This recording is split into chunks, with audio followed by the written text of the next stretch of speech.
guys, it's Dr. Colin Zhu, and I am here again on the road. Next stop is here. I'm right outside of Charlotte, and I'll be visiting a restaurant called Oh My Soul. I heard really good things about it, and I just wanted to stop by, grab a bite to eat, and figure out, what is going on with this vegan restaurant, which I heard is the first ever in this area. And let's see what good things are cooking up. So you want to miss this, and let's see what's going on.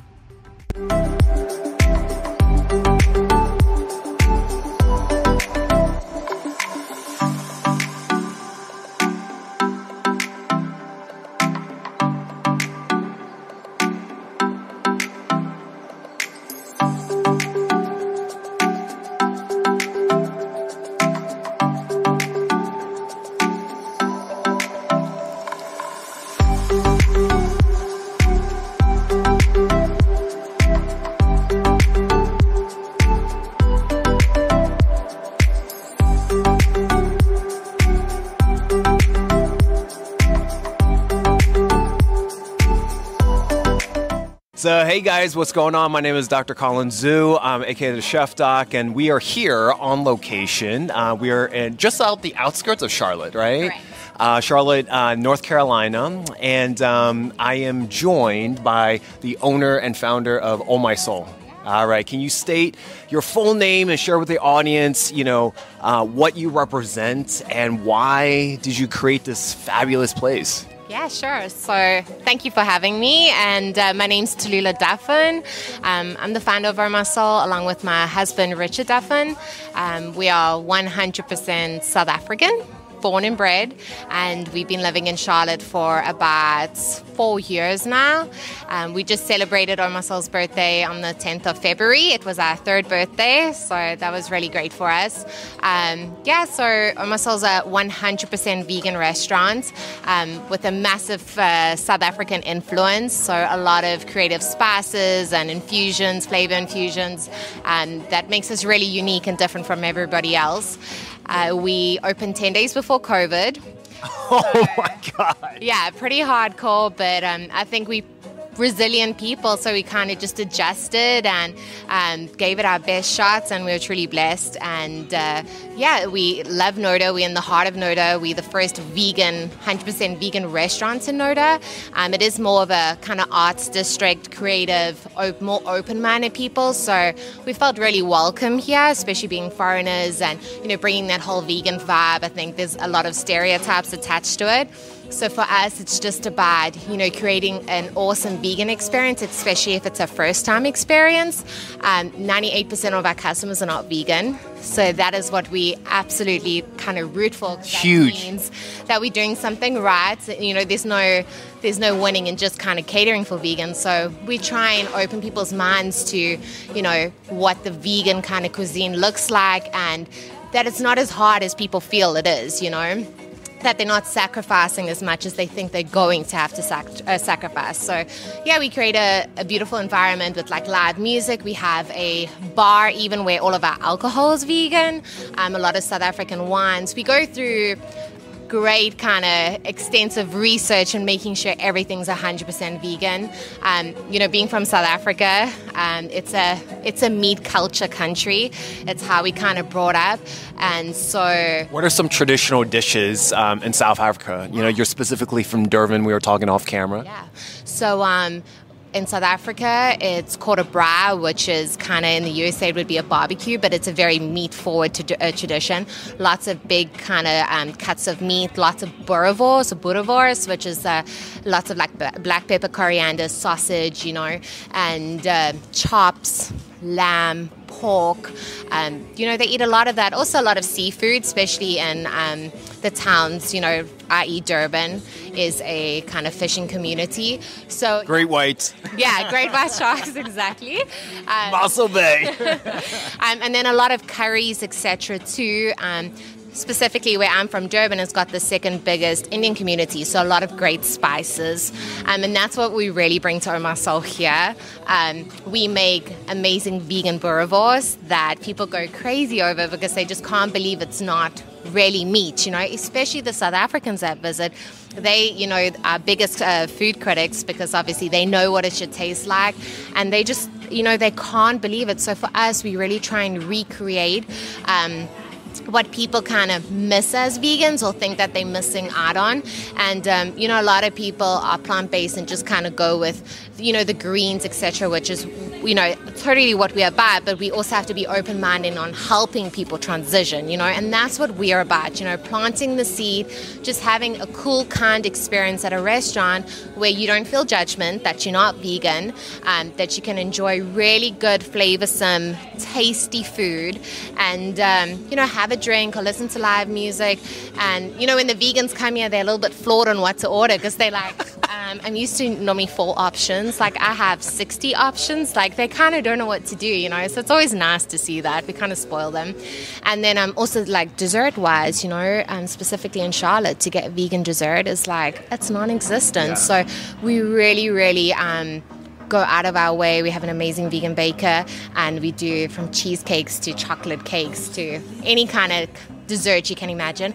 And then we opened our deli about a year and a half ago, which was just another dynamic where we brought in the most amazing vegan cheeses that just blow everybody's minds, from bries to camemberts to blue cheeses. I mean, you name it, we got it. And we also do the deli salads, etc. So now we're kind of known for that. So people come for their cheese boards. They come for a little bit of vegan charcuterie. So many applications. Yeah, so many options. For you, were you born vegan or vegetarian? So I wasn't born vegan, definitely, from South Africa. It's just, my mom's vegan now, and my dad, and it didn't even cross their mind back then, it's just kind of how you brought up. And I think once you exposed and you kind of live a more kind of awareness, for me, I went to a talk once and somebody said, what rocks your world? And we're huge animal lovers. I've always felt like an emotional connection to beings and just more compassionate and empathetic. My husband was the biggest meat eater. He'll tell you now, rugby player, big guy. And when I first went vegetarian, which I was for many years, I just didn't realize the dairy industry, what it consisted of. I think if people were to just open their eyes and just watch kind of one documentary on it, they would never look back, just number one, the cruelty, and number two, just what you're consuming. It's a lie, And are you referring to that like mostly on American grounds, or does that happen also in South Africa? 100%. Definitely also in South Africa. Advertising, it's terrible what they're allowed to do and kind of gold code everything. It's not real, and we subjected ourselves to a lot of what really happens, and that's what rocked our world. I didn't want to be a part of that. I didn't want to have that karma. I didn't want to have that conscious, like, knowing that it wasn't necessary, we could exist without it. It just was a no-brainer for me. The problem in South Africa, though, is that there were no vegan options. So we opened the first vegan restaurant in KwaZulu-Natal, and that's how Oma Soul was born. It was extremely nerve-wracking. We were like, we'll just do a coffee shop and some cakes. Next time we have a full-blown restaurant. And it just took off because people didn't have options, and now that they were exposed to such good food, we just realized what a gap in the market there was. Obviously now there's a lot more, things have evolved. In South Africa there's a lot of high cholesterol, high blood pressure, you got to think of all the meats and the arteries. So there's a lot of illness, and people are kind of waking up to what is causing it, and the growth hormones and the antibiotics and, all those things that are pumped into the meat. They're kind of waking up now, and doctors are being more aware too, and choosing a healthier lifestyle. So we still have our restaurant back home. It's still the First Oma Soul. Yeah, and that's based in Durban North. And that's kind of the birth of Oma Soul. And then when we opened this one, it's a bit of a monster. But what brought you to America? So we looked at expanding, and we thought, I've lived in the UK, I've traveled to the States quite a bit. So we always kind of knew that we would go abroad. Selecting Charlotte, we had a little bit of family here, so we thought it would be a little bit easier. But also visiting Charlotte, just realizing that the vegan options 4 years ago, there was just hardly anything, And, after speaking to family and a lot of people, we just really, truly realized that they need a vegan restaurant. So, yeah, we kind of just, I don't know, we thought, let's just do it. You know, we're pretty ambitious people. So we did it. And like I said, we opened 10 days before COVID. So it was pretty hardcore, the whole thing. But, you know, since opening, it's just been amazing how many people have come here and experienced our muscle and like the amazing kind of experiences and reviews. I think that's what's rewarding, you know, especially being so far from home. It's like, you know, you're doing something right. The amount of people that have turned vegan, the amount of people who bring their family who's not vegan, you know, that's what we love because we pride ourselves on giving them that amazing vegan experience, you know.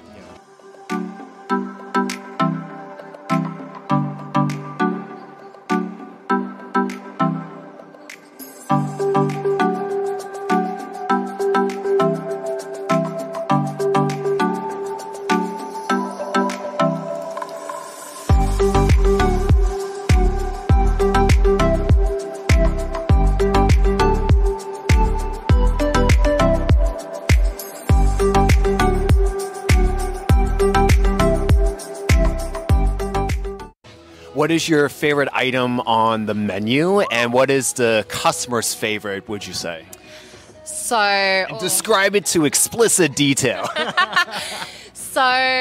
We got a lot of good stuff, guys, but... Her menu is like a dictionary. It's so verbose on the wall. I'm just like, I need time. I had to tell the customer behind me. I was like, you go first because I need to take time to read this. Absorb it.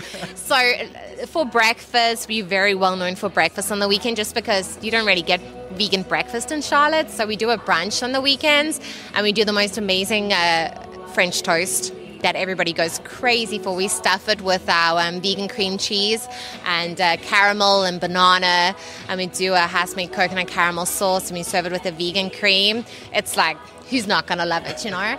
And then we're really well known for our full English-style breakfast. It's called a Big Bro. And in there is like a typical South African breakfast. You know, it's kind of a bit of an all-rounder. So we do our chakalaka. And chakalaka is like a South African kind of spicy, tasty relish that we make in house. And we serve that with our boerewors.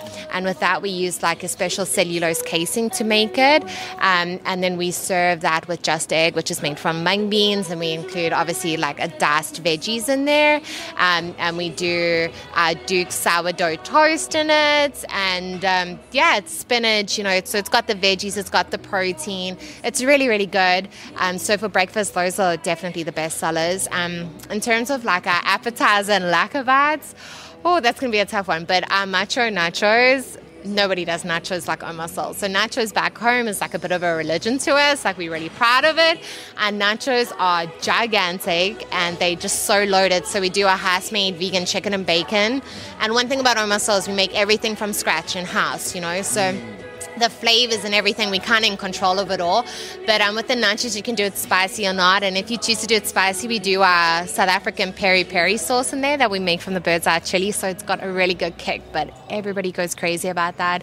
That's a bestseller. Our boerewors roll, our worry roll too, the South African sausage. It's such a kind of different, unique experience. Everybody who gets it loves it. And that's like a typical South African food, you know.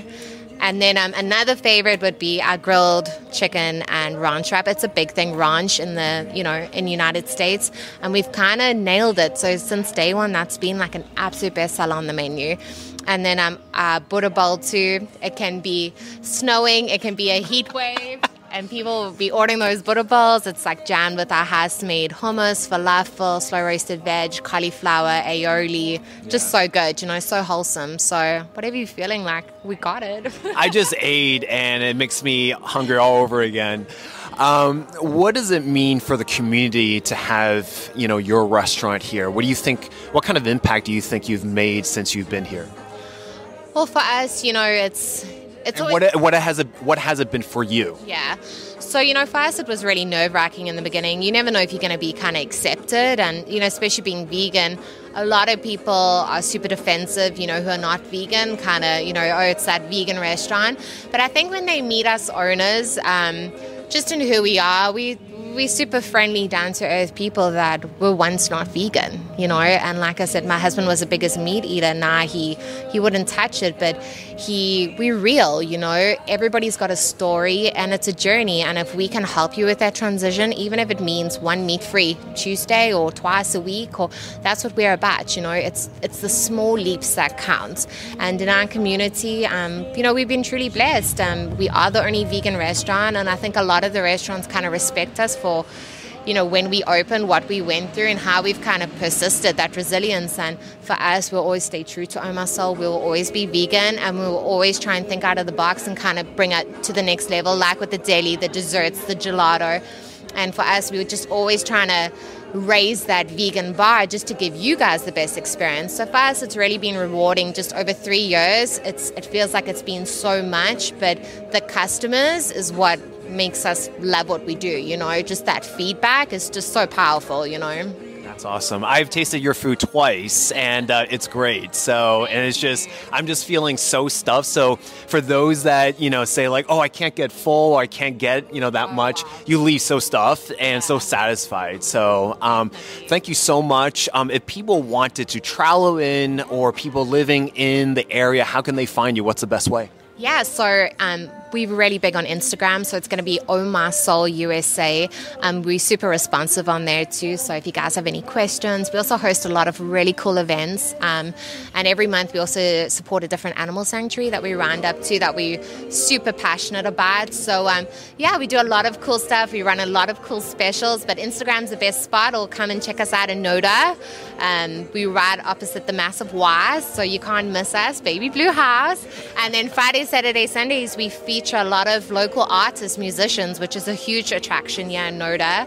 So it's a really good time. So even if you want to grab a cocktail, or, you know, don't even want to get the food, that's fine, or grab dessert, like, this is the spot. It's really good fun, you know. Yeah. All right. Thank you so much. I really enjoy having you on, and yeah, definitely try your food and come down, and we'll see you guys on the next one. Thank you so much.